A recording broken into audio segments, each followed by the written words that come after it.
Hello, everyone. Welcome back to another edition of the Benchwarmer Sports Podcast. I'm Raffi, joined as always by Davian. Davian, before we get into this podcast, which is primarily going to be talking about the ownership meetings that happened the past couple days, I just have two questions for you. First, what the helly? And then second, what the helly Burton? Davian, what happened with the New York Knicks last night? What in the world? To blow a 9-point lead with 41 seconds left, I think the record, I think it was like 0 and 134 or something. Teams when they were up by like 10 with less than a minute to go, it was something like that.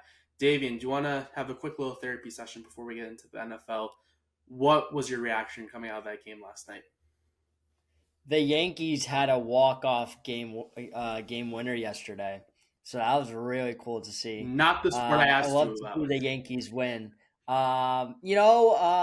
was just it was a choke job, but it was done on purpose to give the Pacers some hope, so that they go into game two thinking that they're the champs and we just absolutely demolish them like we were until we got tired. I mean, the team clearly got tired. Jalen Brunson clearly had some sort of an injury. He seemed completely out of it. He was on the bench for a while in the first half for a reason.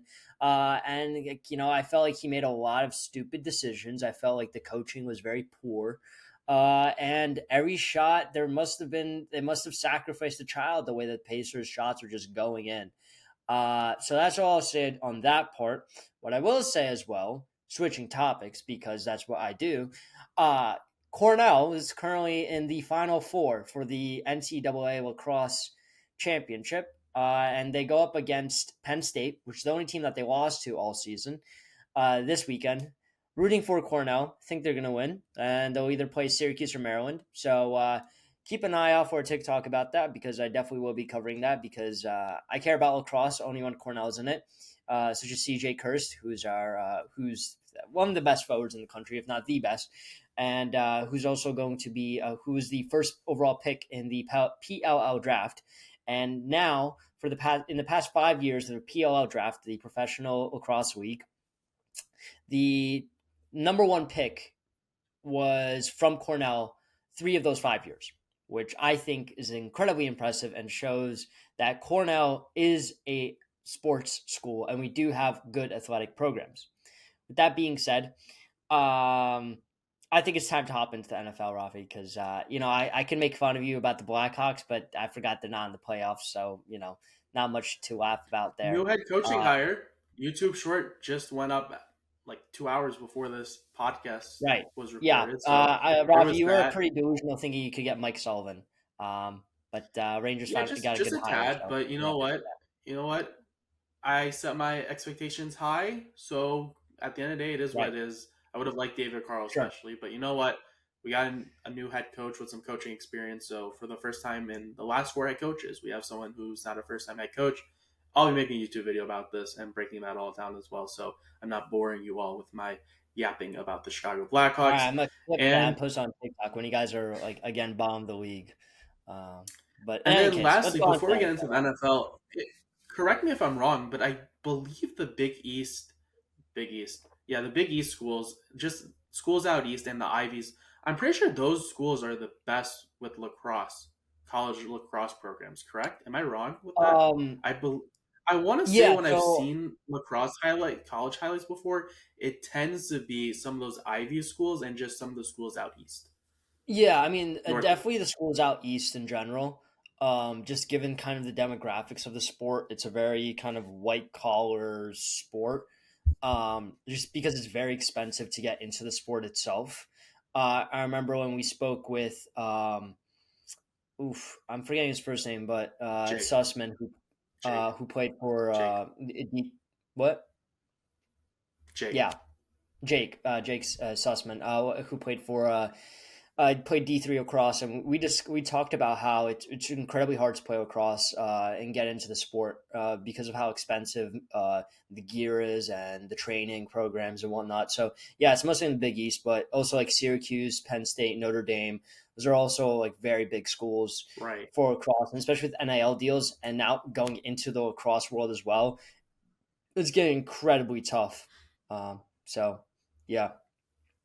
Okay, yeah. I just wanted to have a little side tangent just because No, Syracuse no, definitely no. rings a bell. I've definitely seen Yeah, yeah, yeah. some Syracuse tournament highlights before and that type of I'm stuff, and sure you have. just Yeah, schools out east. So yeah. yeah, They're so I a just very good wanted to team over there. confirm and Yeah, get a little. It's good to get a little sidetracked as long as we get back in a reasonable amount of time. So you as I should. mentioned in the intro, NFL owners meeting. But before we get into that, I want to discuss something else, still NFL related, and this is a very interesting topic that I'd like to get your thoughts on.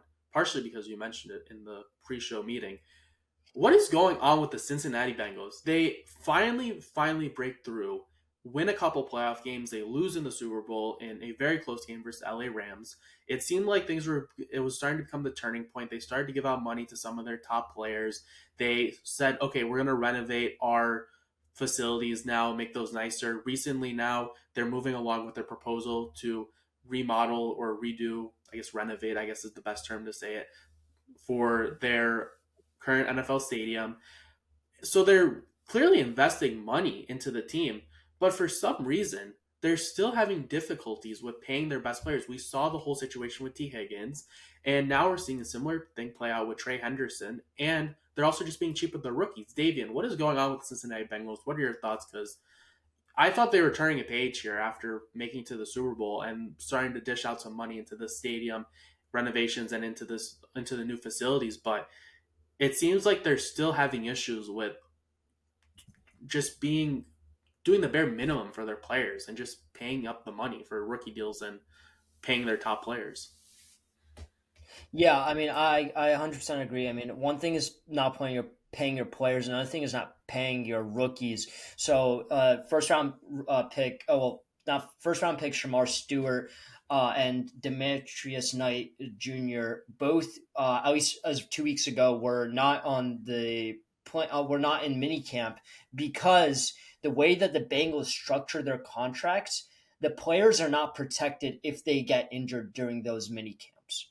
So for them, it's like, why would I risk getting injured uh, and possibly have to pay out of pocket when they don't have the money to cover those injuries potentially? And it's the lack of like substance in the contract and just healthcare benefits and whatnot that we could go into the nitty gritty, but the point is that the Bengals are playing extremely cheap. Not just players like Trey Hendrickson, who are key cores of their defense, but also with their rookies, where their rookies are now holding out. And you never see that. Rookies usually don't hold out for better contracts. Like, yes, we've seen it sometimes in the past. We've seen that holdouts in general have become a lot more common because the players usually end up being successful in achieving a contract that they want. But in this case scenario, it's not even about the money. It's about the protection. And it's shocking to me that the Bengals, an organization that's been around for decades upon decades, doesn't have a system in place to protect their rookies. Uh, and if I'm Joe Burrow,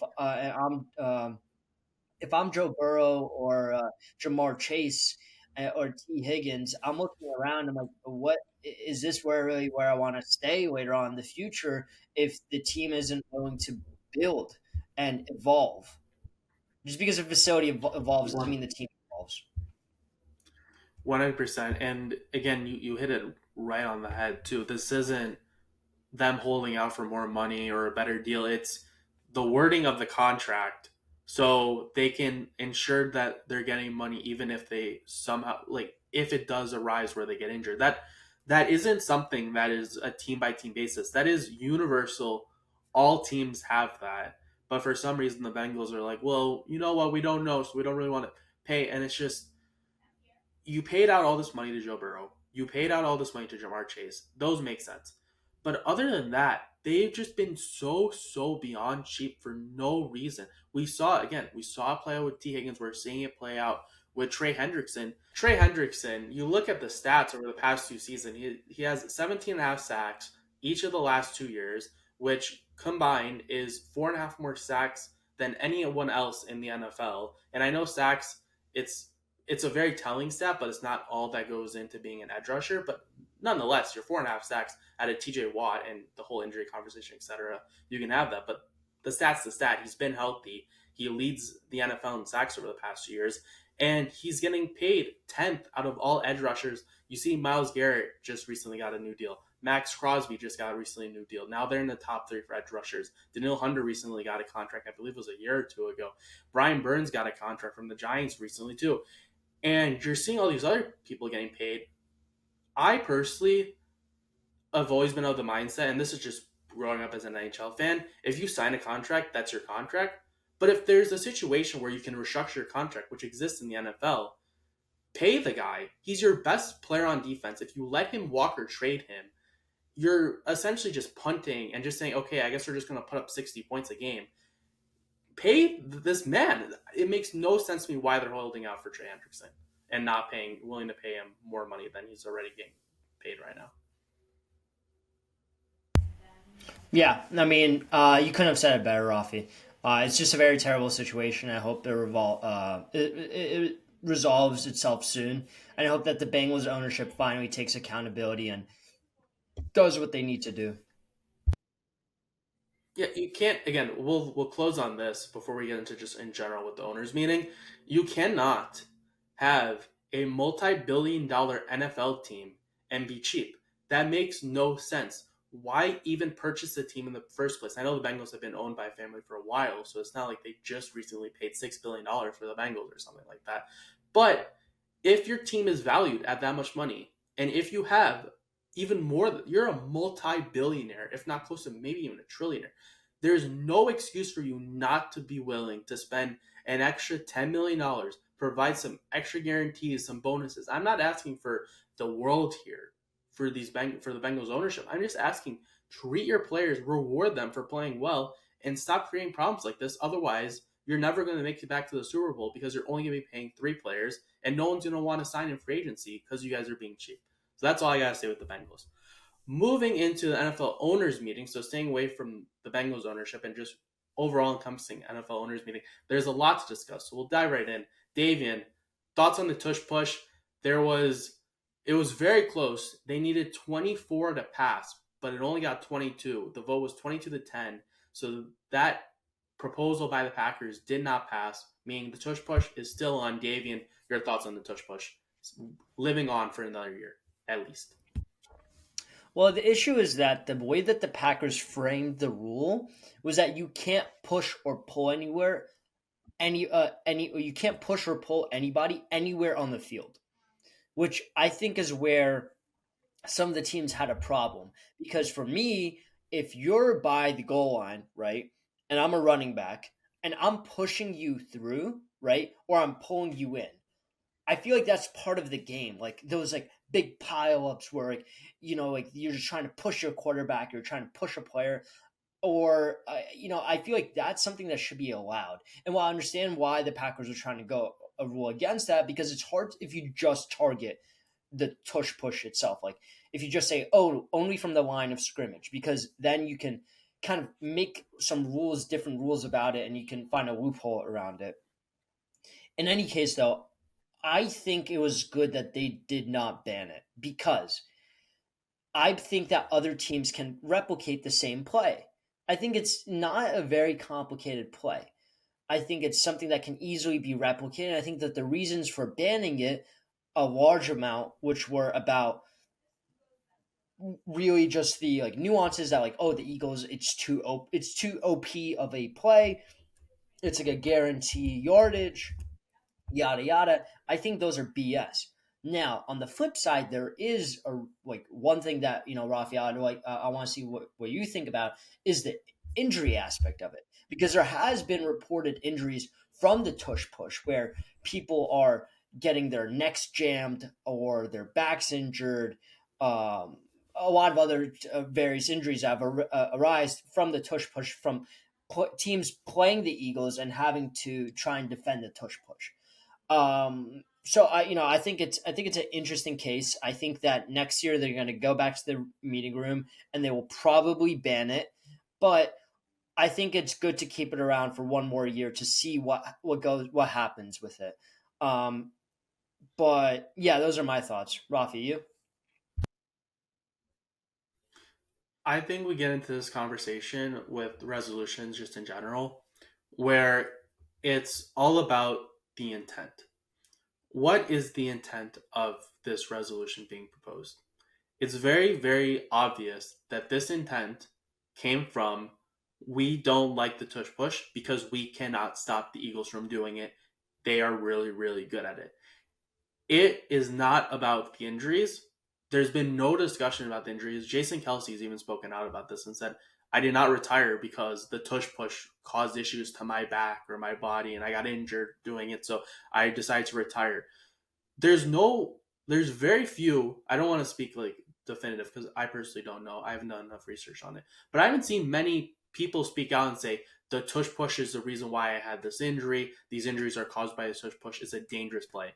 The intent of this resolution was teams were salty that they couldn't stop the Eagles, and when they tried it, they got stopped, and now they're upset. That's the baseline of it. It's just clearly just a like not even it's a I don't even know the word, but it's just a dumb resolution where it's just found in the fact that we can't do anything about it, so we want to create this resolution to ban it so no one can do it. It's very selfish. It's very again, it's just a dumb thing that teams are just upset about because they can't stop it. So I'm glad it didn't pass. I hope it doesn't pass in the future.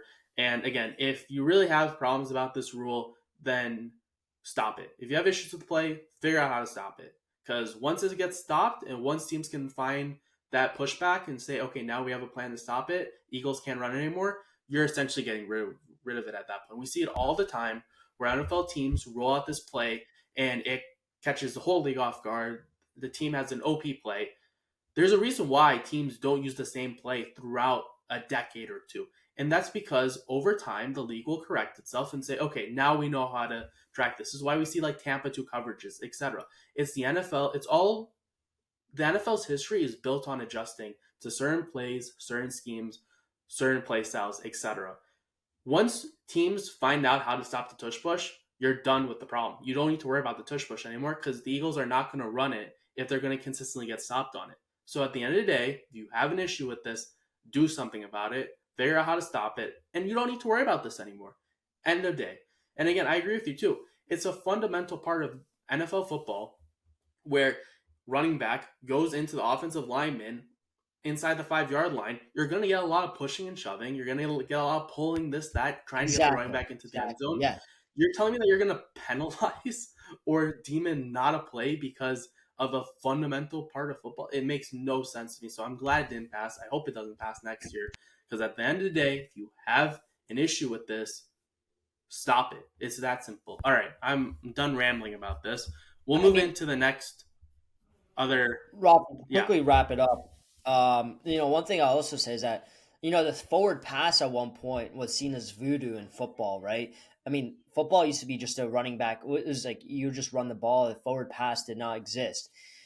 Yeah, and then the thing is, oh, it's too OP of a play. But what about Lamar Jackson? What about Michael Vick when they first arose and a scrambling quarterback? That was never seen before, that type of play style, and it was very hard to stop Lamar Jackson, very hard to stop Michael Vick. But still, for some reason, when teams figured out how to stop it, the teams evolved. They evolved their defense. They put on QB spies, and all of a sudden, there was no problem.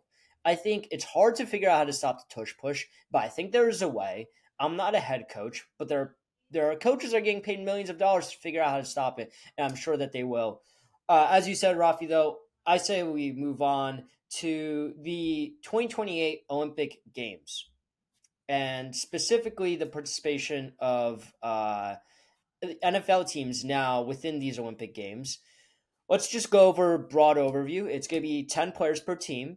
It's going to be 5 offense, 5 defense, I'm guessing. Or maybe there's going to be some players that play both sides, such as Travis Hunter potentially. And each team will be able to send one player to represent Team America. So the Eagles won't be able to send Jalen Hurts and Saquon Barkley, but they will be able to send at least one. They will be able to send one player, and I think that makes a lot of sense. You don't want to see an entire team of the entire Eagles team or the entire Chiefs team on representing Team USA. Rafi, what are your thoughts? You think is this good for the game? Do you think that risking injuries for these players in flag football is potentially, if that's a risk, or Do you or how do you change the rules in any way in terms of participation, or do you think that the way it's created is fair for all teams and fair for all players? Yeah, I really don't have any issues with this. I'm perfectly fine with this getting passed. I'm not shocked that this got passed just because it's not like they're playing tackle football where they're if you get injured in flag football, it's gonna unfortunately be just a bad angle or you rolled your ankle really badly or you tried juking out someone and you accidentally tore something, pulled something. It's you're not in the nitty gritty. This is country versus country, but like we see with NBA, this isn't going to be like the NHL Four Nations face off where these flag football players are going to be like, I'm going to destroy the opponent. I'm going to run right through. No one's going to be doing that. It's NFL flag football. We've seen it before at the Pro Bowl. This was fairly simple. I personally, I don't think there's any harm to having more than one player on your team represented on the U.S. team, but I get it. It's good to have representation amongst as many teams as possible. So I'm fine with it. Cue the random farmer in Poland who's lining up against Justin Jefferson and said, okay, you're going to guard him now. That's going to be fun to watch. So we'll see what happens. But yeah, I don't really have too much to say here. It makes sense that they passed it. I have no issues with it, and we'll see what happens. Yeah, agreed. I think it's good for the sport. I think it's also good that we're gonna have. There's actually be women's teams as well, and women's flag football is a growing sport in America in general. I know that a lot of high schools have startup flag football teams. I know that at least in New Jersey, my state, New Jersey, there's a lot of local towns that have started up flag football teams for girls. I think it's pretty good for the sport. Good for inclusivity as well. But let's move on because Raffi, there's a very important award that was created, the Protector of the Year award, Raffi, which goes to the best offensive lineman. Who I'm guessing it's gonna. I'm not exactly sure how they're gonna grade who's a better, like who's the best offensive lineman, but I think this is an amazing award. And finally, the big men up front are getting the recognition that they deserve. Rafi, thoughts? 100%. I said this, and I will say this once again when I inevitably do my NHL awards predictions. There is an award for best forward. There's an award for best defensive forward. There's an award for defenseman, which is essentially who has the most points as a defenseman. Why is there no defensive defenseman award? Same thing here with the NFL. You have your offensive player of the year, you have your MVP, etc. You have your DPOY, you have your rookies respectively. Why not have something for the offensive linemen? They are the one of the most important positions in the NFL. There's a reason why so many teams focus on the trenches when they're building an NFL team. Arguably, it's the second most thing the trenches just in general edge, the interior D line, and then you have your offensive line after quarterback. It's so fundamental, it's important, and it's good to see that the NFL is noticing this and deciding, you know what, now we're going to do an offensive lineman of the year award. I really like this. I have no problems with this. I'd love to see the NHL learn from that and say, you know what, we should have a defensive defenseman of the year award as well because you should. Why not? Jacob Slavin would be racking those up. Davian, real quick, who do you think would win if we had had this offensive lineman of the year award for like the past 10 years? You'd have to imagine Jason Kelsey or at least some of those like Tyron Smith. You'd have to imagine those guys would be running up those awards. Yeah, I mean, also I wouldn't forget Joe Thomas from the Browns, Joe Cleveland Thomas, Browns. great one as well. Uh, Joe Thuney as well. Man, there's so many players. A lot of the Cowboys, like offensive linemen, I think Yeah, would I think be this will very also like help too would want the with awards.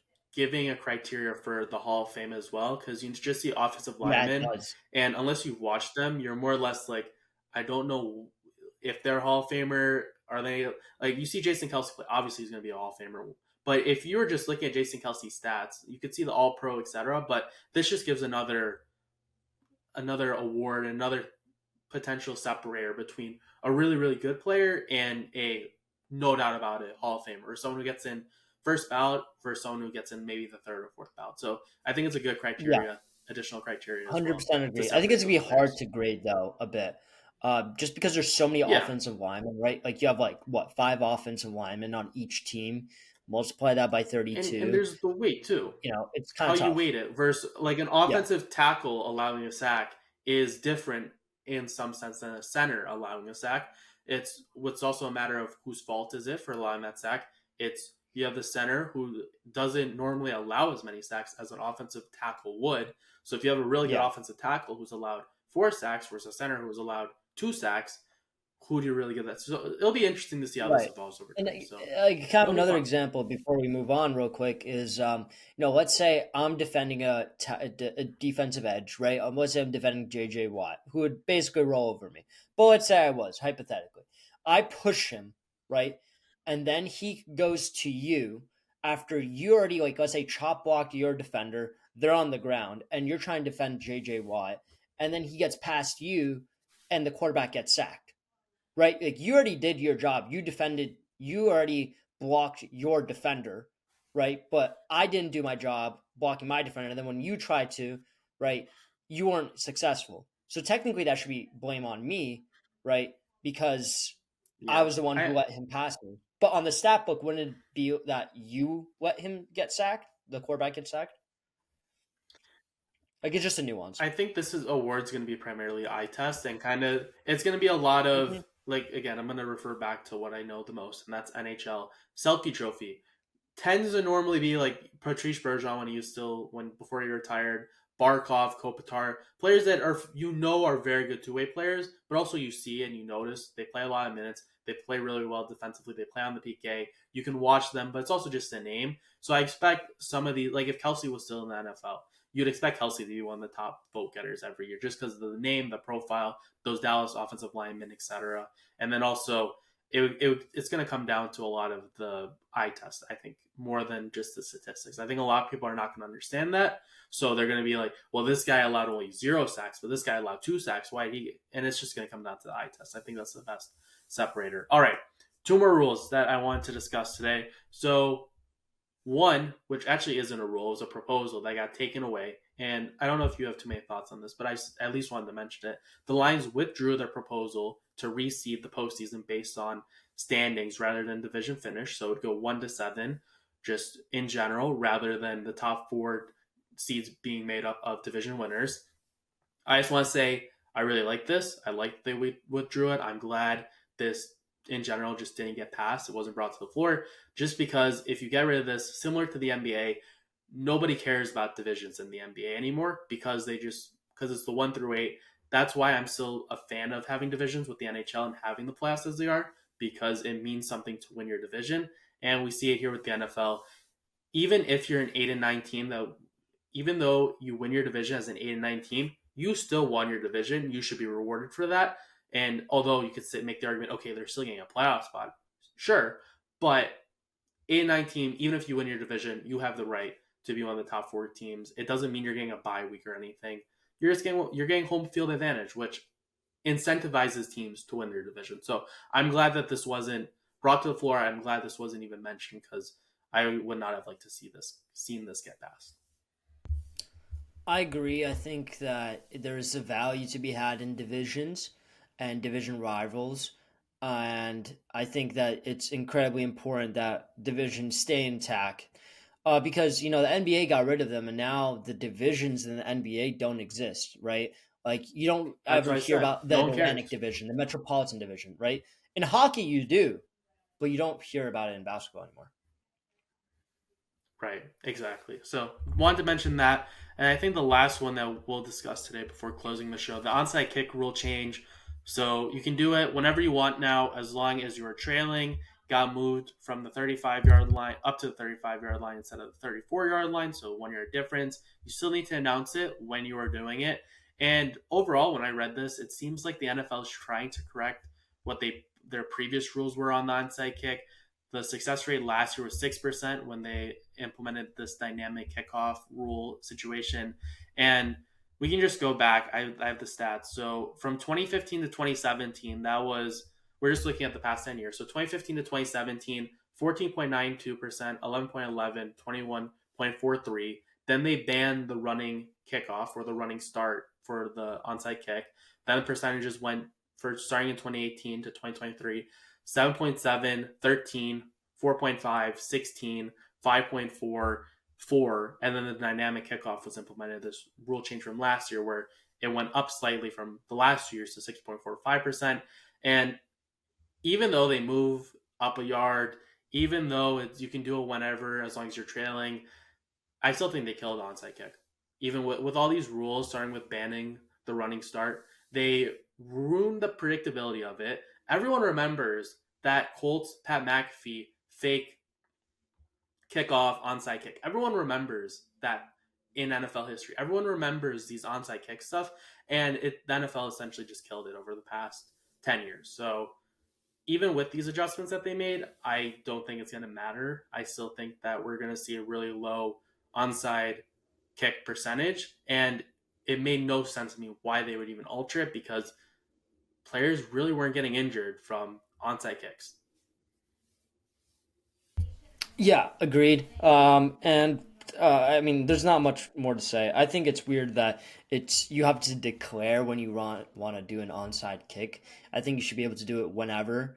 I think that I get the whole changing the rules to kind of and so like the way that players line up now, it's kind of weird to do an onside kick, but it's fine. You can just say like, okay, the kicker can't get it until it reaches this certain point, so the ball is just bouncing around more. I think that's totally fine. I think it's gonna be kind of funny if like it's gonna be the you can only get active after the ball crosses this certain line, and so everyone's just standing there for a solid like 5-10 seconds while the ball bounces towards there. But in any case, I think it's a step in the right direction, but it's not the answer. And I hope that we'll be able to get this season with this rule, we'll see more onside kicks, but there's still improvements to be made. Yeah, at the end of the day, with all this kickoff, just from the general kickoff rules that have been put in over the past couple of years and this onside kick stuff that's been going on since 2018, it just seems like the NFL has killed the magic of the kickoff return, which is really, really upsetting because, again, as I get reminiscent about the past, even though I don't remember this happening because I was 5 years old when this happened. Devin Hester opening kickoff of the Super Bowl, returning all the way for a touchdown. You lose that stuff in these rules at the end of the day. Yeah, you can still have kickoff return touchdowns. Yes, you can still get an onside kick, but you took away the predictability, you took away the fun out of it. I get it, it's for injuries, but I would have to look into do a whole research study on this, but I don't think the kickoffs was the big reason why players were getting injured. But that's just me. But with that, I think that'll do it for this edition of the Benchwarmer Sports Podcast. Had a lot to break down from the NFL's owner meeting, coupled as well with the Bengals being really cheap. So we hope you enjoyed. Let us know in the comments about all your thoughts on what was discussed today. For Davian, I'm Raffi. We hope you enjoyed this edition of the Benchwarmer Sports Podcast. Be sure to like this video, subscribe to our channel, and we'll catch you on the next one. See ya. Peace.